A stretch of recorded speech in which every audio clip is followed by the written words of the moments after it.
Dream വ്ളോഗ്സിൻ്റെ ഇന്നത്തെ വീഡിയോയിലേക്ക് എൻ്റെ എല്ലാ കൂട്ടുകാർക്കും സ്വാഗതം കേട്ടോ.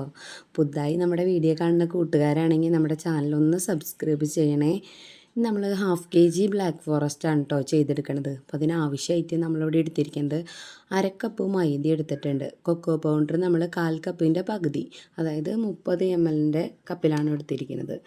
ബേക്കിംഗ് പൗഡർ നമ്മൾ 1/2 സ്പൂണും ബേക്കിംഗ് സോഡ എടുത്തിരിക്കുന്നത് 1/4 സ്പൂണിനും കുറവാണ് കേട്ടോ.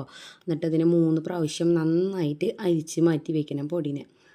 1/2 കിലോൻ്റെ കേക്ക് ആയതുകൊണ്ട് നമുക്ക് 2 കോഴിമുട്ടയുടെ ആവശ്യമുള്ളൂ കേട്ടോ. കോഴിമുട്ട എപ്പോഴും എടുക്കുന്ന സമയത്തെ ഫ്രിഡ്ജിൽ വെച്ചിട്ട് അപ്പം തന്നെ എടുത്ത് കേക്ക് ഉണ്ടാക്കാൻ നോക്കരുത്. അതുപോലെ തന്നെ ബേക്കിംഗ് സോഡയും ബേക്കിംഗ് പൗഡർ ആയാലും അതുപോലെ തന്നെയാണ് കേട്ടോ.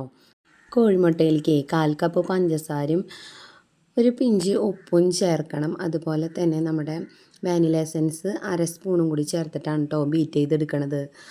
നമുക്ക് കോഴിമുട്ട ബീറ്റ് ചെയ്യുന്ന സമയത്തുണ്ടല്ലോ, രണ്ടും ഉണ്ണി വേറെ വെള്ള വേറെ ആയിട്ട് സെപ്പറേറ്റ് ചെയ്തിട്ട് ബീറ്റ് ചെയ്യേണ്ട ആവശ്യമൊന്നുമില്ല. അല്ലാണ്ട് തന്നെ അത്യാവശ്യം നല്ല തിക്കായിട്ട് കിട്ടും. പിന്നെ നമ്മളൊരു 1/4 കപ്പിനും താഴെ, അതായത് 30 ml സൺഫ്ലവർ ഓയിലും കൂടി ഒഴിച്ചിട്ട് ജസ്റ്റ് ഒന്ന് ബീറ്റ് ചെയ്തെടുക്കാം കേട്ടോ.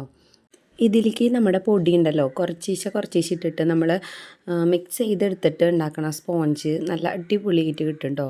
അതിന് വെച്ചിട്ട് നമ്മൾ ഇത്തിരി സ്പീഡിൽ കുത്തി ഇളക്കി വെച്ചിട്ട് ബേക്ക് ചെയ്തെടുത്തിട്ടുണ്ടെങ്കിൽ ആ സ്പോഞ്ച് ഇത്തിരി ഹാർഡായിട്ടാട്ടോ കിട്ടുക. നമുക്ക് ഈ കേക്ക് ഉണ്ടാക്കുന്ന സമയത്തേ കുറച്ച് ഓർമ്മകളും കൂടി ഉണ്ട് കേട്ടോ. അപ്പോൾ അതിങ്ങനെ ഉണ്ടാക്കുന്ന സമയത്താണ് എനിക്കൊരു ഓർമ്മ വന്നത്.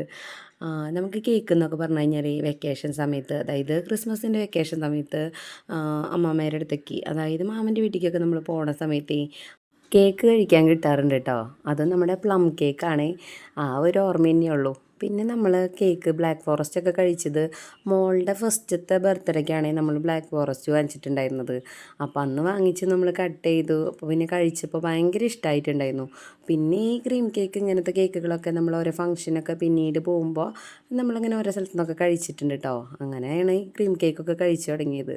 ഈ കേക്കുകളൊക്കെ ആദ്യം ഉണ്ടായിരുന്നു എന്ന് പോലും എനിക്കറിയില്ല കേട്ടോ. അപ്പം നമ്മളിങ്ങനെ കേക്ക് ഉണ്ടാക്കുന്ന സമയത്ത് അതൊക്കെ ഇങ്ങനെ ആലോചിച്ചുകൊണ്ടിരിക്കും പഴയ കാര്യങ്ങളൊക്കെ. പിന്നെ നമ്മൾ കേക്ക് ഉണ്ടാക്കാൻ തുടങ്ങിയപ്പോഴാണ് പല ഫ്ലേവറിലുള്ള കേക്കുകളുടെ രുചിയൊക്കെ അറിഞ്ഞതും. പിന്നെ വർത്താനം പറഞ്ഞ് നമ്മുടെ പൊടിയൊക്കെ ഏകദേശം മിക്സ് ചെയ്ത് കഴിഞ്ഞു കേട്ടോ. അപ്പം നമ്മുടെ ബ്ലാക്ക് ഫോറസ്റ്റിനൊക്കെ പൊടി മിക്സ് ചെയ്യുന്ന സമയത്തേ കുറച്ചിങ്ങനെ തിക്കാവാറുണ്ട്. അപ്പോൾ സമയത്ത് ഇത്തിരി ചൂടുവെള്ളം അങ്ങനെ ചേർത്ത് കൊടുത്താൽ മതി. നമ്മളിവിടെ ഒരു 1/2 കപ്പിൻ്റെ അടുത്ത് എടുത്ത് വെച്ചിട്ടുണ്ടായിരുന്നു. അത്രേൻ്റെ ആവശ്യമില്ല. നമുക്ക് ചേർത്ത് കൊടുക്കുമ്പോൾ അറിയാം അത് ഓരോ അളവ്, ഒരുപാട് ലൂസായി പോവാതെ നമുക്ക് മിക്സ് ചെയ്യാനായിട്ട് എളുപ്പത്തിന് കുറച്ച് ചേർത്ത് കൊടുക്കാം. പിന്നെ നമ്മളിവിടെ കേക്ക് ടീൻ എടുത്തിട്ടുണ്ടായിരുന്നത് ഒരു 6 ഇഞ്ചിൻ്റെ ആട്ടോ എടുത്തിട്ടുണ്ടായിരുന്നത്. 6 ഇഞ്ചിൻ്റെ ആകുമ്പോൾ 3 ലെയറും കിട്ടും, അത്യാവശ്യം ഹൈറ്റും ഉണ്ടാവാറുണ്ട്. അങ്ങനെ നമ്മുടെ കേക്കൊക്കെ സെറ്റാക്കി എടുത്തു കേട്ടോ. വിപ്പിംഗ് ക്രീം നമ്മളിവിടെ എടുത്തിരിക്കുന്നത് ഒരു 3/4 കപ്പ് എടുത്തിട്ടുള്ളൂ. ഒരുപാട് ഫ്ലവറൊന്നും ചെയ്യാത്ത കാരണം. അങ്ങനെയാണെങ്കിൽ 1 കപ്പൊക്കെ എടുത്താൽ മതി. അപ്പോൾ 3/4 കപ്പ് വിപ്പിംഗ് ക്രീം എടുത്തിട്ടുണ്ട്. അതിലേക്ക് നമ്മൾ വാനിലയുടെ എസൻസ് ഒരു 2 തുള്ളി 3 തുള്ളിയൊക്കെ ഒഴിച്ചാൽ മതി കേട്ടോ. മധുരം ചേർക്കേണ്ട ആവശ്യമില്ല. ഇപ്പോൾ വരുന്ന ക്രീമിനൊക്കെ അത്യാവശ്യം നല്ല മധുരമുണ്ട്. അപ്പോൾ നമ്മുടെ കേക്ക് ചെയ്തെടുക്കുമ്പോൾ അപ്പോൾ എല്ലാം കൂടി ബാലൻസായി നിന്നോളും. അങ്ങനെ അതാ ബീറ്റ് ചെയ്തെടുക്കണം കേട്ടോ. ബീറ്റ് ചെയ്തിട്ട് ഇതിൻ്റെ കറക്റ്റ് പാകം എന്ന് വെച്ച് കഴിഞ്ഞാൽ ബീറ്റ് ചെയ്ത് കഴിഞ്ഞാൽ നമ്മുടെ പാത്രം ചെരിച്ച് പിടിച്ചാൽ അത് അങ്ങനെയൊന്നും ഉണ്ടാവില്ല കേട്ടോ. അത്രയും നല്ല ടൈറ്റായിട്ടിരിക്കും. പിന്നെ നമ്മളിവിടെ ബട്ടർ പേപ്പർ വെച്ചിട്ടുണ്ടായിരുന്നില്ല കേട്ടോ, റൗണ്ടിൻ്റെ ആയ കാരണം. അപ്പോൾ ബട്ടർ പേപ്പർ വെക്കാണ്ട് തന്നെ നമുക്ക് നല്ല എളുപ്പത്തിൽ എടുക്കാനും പറ്റും. കേക്ക് ബേക്ക് ചെയ്ത് കഴിഞ്ഞാൽ ഇതുപോലെ കേക്കിൻ്റെ സൈഡൊക്കെ ഒന്ന് ഉള്ളിലേക്ക് തിക്കി കൊടുത്താൽ മതി കേട്ടോ.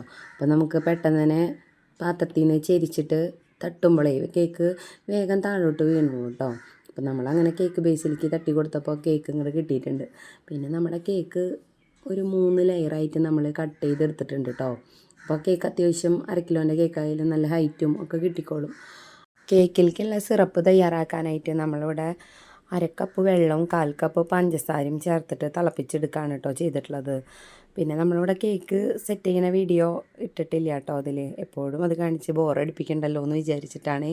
ഉള്ളിൽ ആദ്യത്തെ ലെയർ കേക്ക് വെച്ചു, പിന്നെ നമ്മൾ വെറ്റ് ചെയ്തു, പിന്നെ ക്രീം ഇട്ടു, ചോക്ലേറ്റ് ഇട്ടു, അങ്ങനെ എല്ലാ ലെയറും അതുപോലെ തന്നെ വെച്ച് സെറ്റ് ചെയ്തെടുക്കുകയാണ് ചെയ്തിരിക്കുന്നത്. പിന്നെ വേറെ കളർ വെച്ചിട്ട് നമ്മൾ പൂ വരയ്ക്കാമെന്ന് വിചാരിച്ചതാട്ടോ. അപ്പോൾ ചോക്ലേറ്റ് ഒട്ടിച്ച കാരണം ചിലപ്പോൾ അത് ഭംഗി കുറവ് വന്നാലോ എന്ന് വിചാരിച്ചിട്ട് വെള്ള ക്രീം തന്നെ വെച്ചിട്ട് ചെറിയ ഫ്ലവർ കൊടുത്തിട്ട് മേലെ ചെറി വെച്ച് കൊടുക്കുകയാണ് കേട്ടോ ചെയ്തിട്ടുള്ളത്. പേരും കൂടി എഴുതാനുണ്ടായിരുന്നു കേട്ടോ കേക്കിൽ. അങ്ങനെ നമ്മൾ പേരൊക്കെ എഴുതി വെച്ചു.